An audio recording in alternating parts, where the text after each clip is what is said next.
नमस्ते। जॉब से टनल के विशेष पेशकश में आप तमाम लोगों का स्वागत है। बताते चले आपको कि हमारा जो कारवां और सिलसिला है वो पटना से निकलते हुए यूपी, दिल्ली होते हुए हरियाणा के कुरुक्षेत्र में आ पहुंचा है।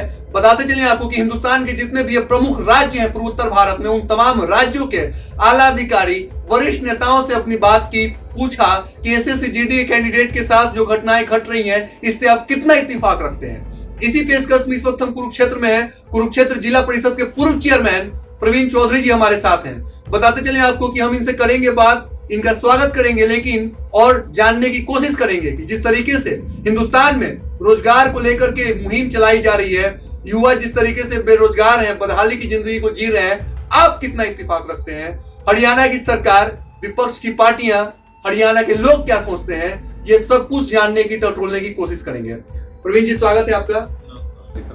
जी सर, एसएससी जीडी के कैंडिडेट पिछले 7 महीने से दिल्ली में प्रोटेस्ट कर रहे हैं। मेडिकली फिट जो कैंडिडेट है वो ज्वाइनिंग की मांग कर रहे हैं कि हमें कम से कम ज्वाइनिंग दी जाए। 5000 सीटों के लिए विवाद चल रहा है और पुलिस उनको पीट रही है सर, उनको भगा रही है, उनको प्रोटेस्ट नहीं करने दे रही है। कितना सही है ये? सरकार को ऐसे नहीं करना चाहिए, ये बिल्कुल गलत है। क्योंकि वो बेरोजगार बच्चे जिन्होंने सारा कुछ कोचिंग सेंटरों में जाकर, घर में पढ़ाई कर फिजिकल वर्क से तैयार होकर उन्होंने टेस्ट पास किया है। इन बच्चों ने 5000 सीटों का मामला है और वो पूरे देश के बच्चे हैं, ना कि प्रॉपर एरिया के बच्चे हैं। वो जो मेहनती बच्चे हैं उनको मौका मिलना चाहिए, सरकार को उनको मौका देना चाहिए एक बार।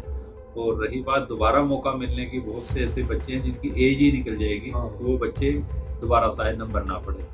और रही बात, सरकार को उनकी बात आकर सुननी चाहिए। जब बात सुनेंगे तो समस्या का हल भी निकल सकता है। अगर वहाँ पे लाठीचार्ज करना तो ये बिल्कुल ही कानून के विरुद्ध बात है और ऐसा संविधान के तौर पे तो ठीक ही नहीं। सर, लोकतंत्र है, हम सबसे बड़े विश्व के लोकतांत्रिक देश हैं और वहाँ पे आंदोलन को दबाया जा रहा हो, कुचला जा रहा हो, लाठीचार्ज किया जा रहा हो, 22-25 साल के वो बालक है, नौजुवान है, उनके ऊपर, ये कितना सही है सर? तो ऐसे तो फिर संविधान और लोकतंत्र की बात जीरो ही हो जाएगी। अगर जो ऐसे होने लगा तो वैसे होना ही नहीं चाहिए, क्योंकि वो बच्चे अपनी आवाज़ उठा रहे हैं। सरकार को अपने आप, गृह मंत्रालय को, सरकार को, भारत सरकार को अपने आप उनके पास आकर उनकी समस्या का समाधान ढूंढना चाहिए। जब बैठेंगे तो बातचीत करेंगे तो समस्या का समाधान अपने आप हो ही जाएगा। लेकिन लोग जो है वो इससे नजरें छुपा रहे हैं, वो बात ही नहीं कर रहे इस विषय के ऊपर। उनको लग रहा है कोई फर्क ही नहीं पड़ रहा है उनको, जितने भी आला अधिकारी बैठे हुए हैं। सरकार को जब राज या पावर चलती है तो उनको लगता है कि जो धरने प्रदर्शन लोग कर रहे हैं कि उनकी पावर पे कोई असर नहीं पड़ रहा। लेकिन जब चुनाव होता है तो चुनावों में पता चलता है कि वो जो घटना घटी थी उसका रिजल्ट कितना फायदा हुआ, कितना नुकसान हुआ। लेकिन वो लोग कुछ कम दिखाई देते हैं। लेकिन जहाँ बेरोजगारी की बात आती है तो वहाँ पे बेरोजगार लोगों को भी धक्का लगता है कि आज उनके साथ ऐसा हुआ तो कल आप लोगों के साथ भी लाठीचार्ज हो जाएगा। बिल्कुल। अच्छा, कांग्रेस की वरिष्ठ नेता प्रियंका गांधी, उन्होंने भी अपना बयान दिया है ट्विटर हैंडल पे, फेसबुक पे, वो माध्यम के सहारे उन्होंने कहा है कि युवाओं को लाठी के बदले रोजगार दो। लाठी चला रहे हो, उनके आंदोलन को भंग कर रहे हो, इससे वो आक्रोश में हो जाएंगे, आक्रोशित हो जाएंगे और ये किसी भी समस्या का समाधान नहीं है। कितना आप इत्तेफाक रखते हैं, पहली बात। दूसरी बात कि 7 महीने के बाद वो आई है। पिछले 7 महीने से इनका प्रोटेस्ट चल रहा था। विपक्ष अपनी भूमिका को ईमानदारी के साथ शायद नहीं निभा रहा था। तो आपको क्या लगता है, विपक्ष को उसकी भूमिका कितनी असरदार तरीके से निभानी चाहिए? विपक्ष की जिम्मेदारी बनती है, जहाँ पे कोई पक्ष ना सुने जनता की, तो उसको विपक्ष को सुनना चाहिए और उनकी आवाज को उठाना चाहिए। जब विपक्ष आवाज उठाएगा तो पक्ष को अपने आप ही सुनना मजबूरी हो जाएगा, क्योंकि पक्ष अपना काम करता है तो विपक्ष के भी अपने काम होते हैं। चलो, देर आए दुरुस्त आए। जो अपना प्रियंका गांधी जी अभी आए हैं तो उन्होंने उनकी आवाज़ को उठाना चाहिए और उनकी आवाज़ को भारत सरकार को सुनना भी चाहिए। जब सुनेंगे तो इन समस्या का समाधान होगा। अच्छा, बताते चले हम अपने दर्शकों को कि प्रवीण चौधरी जी जिला परिषद के पूर्व चेयरमैन रह चुके हैं, युवा हैं, MSW की इनके पास डिग्री है, मास्टर इन सोशल वर्क के लिए जाने जाते हैं। इनको 4 बार भारत सरकार और राष्ट्रपति के पद के द्वारा सम्मान से सम्मानित किया जा चुका है। जब ये जिला परिषद के चेयरमैन थे तो इन्होंने अपनी मेहनत, लगन, कर्मठता के साथ उस पद की गरिमा को ख्याल में रखते हुए निस्वार्थ भाव से लोगों के लिए सेवाएं की, लोगों की मदद की, जहां तक हर संभव कोशिश प्रयास हो पाया वहां तक इन्होंने लोगों के हाथ को थामा है। आपके क्षेत्र में बेरोजगारी का आलम क्या है? हमारे क्षेत्र के अंदर बात करें बेरोजगारी की, तो आज के समय के अंदर बेरोजगारी बहुत ज़्यादा बढ़ी है। क्योंकि आज जो बात बेरोजगारी की करते हैं, हमारे क्षेत्र से बहुत से नौजवान साथी फॉरेन में मजबूरी में जा रहे हैं, माता पिता को छोड़कर, अपने समाज को छोड़कर, अपने भाईचारे को छोड़कर, अपने गांव शहर को छोड़कर। जो बच्चा फॉरेन के अंदर काम करने के लिए जाए वो बच्चा एक मजबूरी में ही जाता है। क्योंकि अगर यहाँ पे कोई उद्योग होता, कोई फैक्ट्री होती, कारोबार होता, तो शायद हमारे क्षेत्र के बच्चे फॉरेन में नहीं जाते। बहुत से ऐसे बच्चे हैं जिनको फॉरेन में बाहर जाने के लिए भी मौका नहीं मिलता, वो यहाँ पर भी बेरोजगारी के धक्के खा रहे हैं। आज के समय के अंदर जो भी ठेकेदारी प्रथा के थ्रू सरकार लगाती है, उन नौजवान बच्चों से भी 30,000, 40,000, 50,000 रुपये लिए जाते हैं ठेकेदारों के थ्रू। क्योंकि सरकार को देखना चाहिए कि जब कोई भी ठेकेदार को ठेका लेता है वैकेंसी भरने के लिए, वो माइनस में ठेका ले रहा है। इस सरकार को क्या अधिकारियों को ये नहीं पता कि जो माइनस में ठेका ले रहा है और वो इतनी सिरदर्दी भी ले रहा है लगाने की, और माइनस में ले रहा है, तो प्रॉफिट कहाँ से आ रहा है? प्रॉफिट सिर्फ और सिर्फ उन बेरोजगार बच्चों से आ रहा है। सरकार को ऐसी ठेका प्रथा भी बंद करनी चाहिए, जो डायरेक्ट भर्तियां करनी चाहिए। एक बच्चे ने 5 वर्ष लगातार किसी ठेकेदार के थ्रू काम किया, वो बच्चा आज के समय के अंदर 25 साल का है तो 30 का हो जाएगा, 30 का 35 का हो जाएगा। वो भविष्य में कुछ भी करने के काबिल नहीं रह पाएगा। तो अगर एक वैकेंसी के अंदर सरकार की लग गया तो बच्चे का अपना जीवन बन जाएगा। और नहीं भी वो ऐसी ठेकेदारी प्रथा के बजाय अपना कोई कारोबार, काम धंधा कोई भी सरकार के सहयोग से या अपने दम से करेगा तो कामयाब हो जाएगा। अच्छा सर, 2016 के बाद से आंकड़े ही आने बंद हो गए हैं कि पूरे हिंदुस्तान में कितने युवा हैं जो बेरोजगार हैं। ये आंकड़े का बंद होना कितना सही है? सरकार को ऐसे आंकड़े बंद नहीं करने चाहिए कि जिससे कि बेरोजगारी को छुपाया जा सके। ये ज़्यादातर सरकारें इसलिए कर देती हैं कि विपक्ष को या आम जनता को इस बारे में ना पता चले, लेकिन ये देश के लिए हित में नहीं है।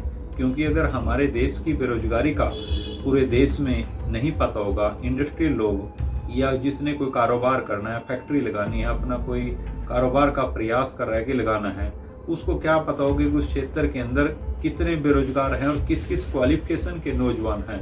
अगर उसका ओपन डाटा होगा, ओपन सरकार वैकेंसी कहेगी कि आप हमारे पास कुरुक्षेत्र के अंदर इतनी क्वालिफिकेशन के इतने नौजवान बच्चे हैं, तो कोई ना कोई शायद इंडस्ट्रियल वाला या सरकार अपना कोई प्रोजेक्ट लगा सकती है और उसमें बेरोजगारों को रोजगार मिल सकता है। सरकार को अपनी बात छुपानी नहीं चाहिए, जो बेरोजगार हैं तो हैं। और बेरोजगारी को दूर करने के लिए सरकार अक्सर अपनी स्कीम और प्लान तो तैयार करती है कि हमें ऐसा लोन दे देंगे, ऐसा वो कर देंगे, लेकिन कई सौ करोड़ रुपए भारत सरकार हजारों करोड़ रुपए पे आता है, लेकिन धरातल पे कुछ ज़्यादा नज़र नहीं आता जिससे कि बेरोजगारी को दूर किया जा सके। आज बेरोजगारी बढ़ती जा रही है। अच्छा सर, एक बात और है, हरियाणा पुलिस की भर्ती में धांधली हुई, पेपर लीक हुई, फिर परीक्षा को रद्द किया गया, तो आप इसको किस नज़र से देखते हैं सर? सरकार की पहले भी कई बार ऐसी गलती हुई है कि हर बार पेपर लीक होना। एक नौजवान साथी ने कोचिंग सेंटरों में जाकर अपने घर पर बैठकर मेहनत कर दिनों रात मेहनत करता है नौजवान साथी, और उसके बाद टेस्ट देने के लिए जाता है। और टेस्ट देने के लिए जब जाता है तो सरकार से बाद में पता चलता है न्यूज़पेपरों के माध्यम से कि पेपर लीक हो गया था। उस बच्चे का बड़ा मन दुखता है। सरकार को ऐसा प्लान, जब पहले 27 बार ऐसी घटना हुई हो, उसके बाद भी फिर ये दोबारा घटना हो, तो 28 बार, तो उसके लिए बड़ी एक दुखनीय बात है। उनका मजाक है कि जो पेपर देने जा रहे हैं, तो आने वाले समय के अंदर बच्चों को एग्जाम की तैयारी करने के लिए जो कॉन्फिडेंस होना चाहिए वो नहीं हो पाएगा, क्योंकि बच्चों को लगेगा कि हमारा शायद दोबारा फिर पेपर ही ना लीक हो जाए। तो जो सरकार को चाहिए कि ऐसे जो लोग पेपर लीक करते हैं, जो ऐसा सिस्टम जहां से लीक होता है, उनके खिलाफ सख्त कार्रवाई करे और सख्त फैसले ले, जिससे कि ये पेपर लीक का मामला, ये सिस्टम खत्म हो जाए। अच्छा सर, हरियाणा में देखा गया अमूमन कि पिछले कुछ लंबे समय से जो रोजगार की प्रक्रिया है, जितने रोजगार की सीटें निकलती हैं, वो निरंतर कम होती जा रही है। जैसे 4 साल पहले मान लीजिए कि 10,000 रोजगार निकले, फिर 3 साल पहले 8,000, फिर 6,000, फिर 5,000। तो एक तो रोजगार का जो वैकेंसी है वो कम होता जा रहा है। दूसरा है सर कि 28वां पेपर लीक है ये, इससे पहले 27 बार पेपर लीक हो चुके हैं। Timely Haryana public service commission के अंतर्गत एग्जाम नहीं होते हैं, फॉर्म नहीं निकलता है। इतनी समस्याओं के साथ हरियाणा के युवा करें तो क्या करें, वो जिए तो कैसे जिए, किस उम्मीद के साथ वो परीक्षा की तैयारी करें, आपकी क्या राय है इसके ऊपर, ये कितना सही है? हमारी राय ये है, क्योंकि हमारे क्षेत्र के अंदर जो ज़्यादातर नौजवान साथी हैं वो वैकेंसियों की तैयारी करते हैं, जो भी वैकेंसी निकलती है उसका फॉर्म भी भरते हैं, लेकिन बहुत से ऐसी वैकेंसी तो आती हैं, फॉर्म भी भर देते हैं, उसके बाद 2 साल 3 साल के बाद उसका कहीं ना कहीं एग्जाम होता है बेचारे का, फिर उसके बाद नंबर नहीं पड़ता, कई बार बच्चों का पड़ जाता है। लेकिन वो बच्चे आज के समय के अंदर, उन बच्चों के लिए सरकार को भी ऐसे कोचिंग सेंटरों की व्यवस्था करनी चाहिए, जिससे कि जो आम बच्चा है, जो बच्चा कंपटीशन के लिए तैयारी करना चाहता है, उनको दिल्ली ना जाना पड़े, कोटा ना जाना पड़े, कोई कहीं अपने देश से, अपने क्षेत्र से कोई लोग फॉरेन तक भी बच्चों को पढ़ाने के लिए भेजते हैं कि हमारा बच्चा वहाँ से तैयारी करके आए। सरकार की व्यवस्था होनी चाहिए कि हमारे क्षेत्र में ही ऐसी व्यवस्था मिले बेरोजगारों को, नौजवान बच्चों को, कि यहीं से अपने वो कोचिंग सेंटर तैयार करें भी, जिससे कि बच्चे सही तरीके से मार्गदर्शन मिले और सही तरीके से काम कर सकें और गलत संगत में ना पढ़ पाएँ। क्योंकि सरकार की जिम्मेदारी बनती है कि बेरोजगारी को ख़त्म करना। वैकेंसियाँ निकाल देती है, लेकिन वो जिस प्रकार से काम होना चाहिए बेरोजगारी को ख़त्म करने के लिए वो नहीं कर पाती। अच्छा सर, आप युवाओं के लिए भी एक तरीके से रोल मॉडल हैं, आप खुद भी एक युवा हैं, साथ ही साथ आप जिला परिषद के पूर्व चेयरमैन रह चुके हैं, 4 बार आपको राष्ट्रपति के द्वारा सम्मानित किया जा चुका है, पद से भारत सरकार ने सम्मानित किया आपके शानदार काम के लिए। आपने लोगों का हमेशा साथ दिया है, उनका हाथ बटाया है, आप लोगों के लिए एक संभावनाओं की नई उम्मीद, नई किरण बनकर उभरे हैं कि कोई भी युवा या कोई भी आदमी हो, शख्सियत हो, अगर वो परेशान, व्याकुल, बेचैन होता है मानसिक रूप से, मनोवैज्ञानिक रूप से, सामाजिक रूप से, तो आपके पास आता है, आप उसकी सहायता करते हैं। काफी युवा आपको अपना रोल मॉडल भी मानते हैं। तो हमारे चैनल के माध्यम से आपको लाखों करोड़ों लोग देख रहे होंगे, और जितने भी लोग देख रहे होंगे वो आपसे उम्र में काफी छोटे होंगे, स्टूडेंट्स हैं वो। आप उनको क्या राय, क्या सलाह देना चाहेंगे, क्या मशवरा देना चाहेंगे, जिससे वो अपनी जिंदगी में कामयाबी की ओर बढ़े और कामयाब बने? मैं सबसे पहले तो उन सभी युवाओं को एक ही बात कहना चाहता हूँ कि जो भी युवा होता है उसके दिमाग के अंदर बहुत सी ऐसी भावनाएं, बहुत सी ऐसी सोच, बहुत सी ऐसी इच्छाएं होती हैं, जो उसकी पूर्ति के लिए वो कहीं ना कहीं एक्सपीरियंस और तजुर्बे की उसको ज़रूरत होती है। वो कई बार किसी लाइन में जाना चाहता है, बहुत से ऐसे नौजवान साथी हैं, हर बच्चा अपनी अपनी लाइन पकड़ना चाहता है। जब 5 साल, 4 साल, 3 साल, बहुत से ऐसे बच्चे होते हैं, चाहे खेलों के अंदर हो, चाहे किसी भी कोई डिग्री करने जा रहा हो या वैकेंसी के कंपटीशन में जा रहा हो, वो बिल्कुल अपनी विजय के बिल्कुल पास होते हैं, लेकिन वो पहले ही कॉन्फिडेंस इसलिए छोड़ देते हैं कि उसका मार्गदर्शन, उसका साथी उस ऐसे व्यक्ति से सुझाव ले लेते हैं जो व्यक्ति उसमें कभी इंटरेस्ट रखा ही नहीं, लेकिन वो एक जनरली बात से उसको कह देते हैं तो लाइन ही ठीक नहीं है, ये तो लाइन, इसमें तो कभी उस फील्ड के भी नहीं है, उनसे फील्ड भी नहीं है, भाई कामयाब ही नहीं होते इसमें तो कोई कामयाब नहीं होता। लेकिन ऐसा कोई भी काम नहीं है जिससे में कोई कामयाब ना हो। ऐसे व्यक्तियों से सुझाव लेना चाहिए, या तो उस लाइन में वो व्यक्ति टॉप किया हो, सबसे टॉप में आया हो, या वो व्यक्ति फेल हुआ हो। भी बहुत से ऐसे व्यक्ति हैं, फेल हुआ व्यक्ति भी ये बता सकता है कि मैं इन कारणों से फेल हुआ हूँ और ये लाइन इसलिए लाभदायक है, आप इस लाइन में ऐसे कामयाब हो सकते हो, मैं इसी के लिए फेल हुआ हूँ कि ये मेरे पे त्रुटियां रही हैं। या तो वो एक्सपीरियंस दे सकता है या वो दे सकता है जिसने टॉप किया हो।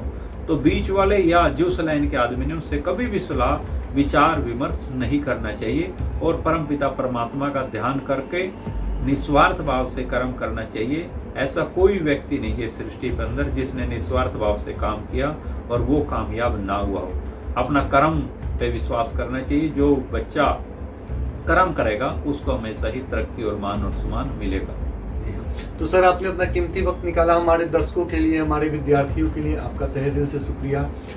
साथ ही साथ आपको बताना चाहेंगे कि हमारा जो कारवां सिलसिला सफरनामा है ये जारी रहेगा फलसफा, अब अगले सप्ताह हम पंजाब में होंगे। उम्मीद यही होगी कि पंजाब के कुछ लोगों से मुलाकात हो, बात हो और पूछा जाए कि जिस तरीके से एसएससी के कैंडिडेट प्रोटेस्ट कर रहे हैं, जिस तरीके से विद्यार्थी रोजगार मांग रहे हैं, जिस तरीके से मध्य प्रदेश में आंदोलन चल रहा है, इन तमाम आंदोलन पे आपकी क्या पैनी नजर है, आपकी क्या राय है, आप इसको किस नजरिए से देखते हैं और आपके लिए क्या ये चीज कितनी सही है, कितना लाभकारी है और समाज के सर्वांगीण विकास के लिए, समाज के अथक परिश्रम मेहनत करते हुए निर्माण के लिए इनका योगदान होना कितना जरूरी है। इन तमाम चीजों के ऊपर, इन तमाम प्रमुख बिंदुओं के ऊपर चर्चा करेंगे और जॉब अटर्नर का ये सिलसिला, सफरनामा, कारवां यूं ही जारी रहेगा।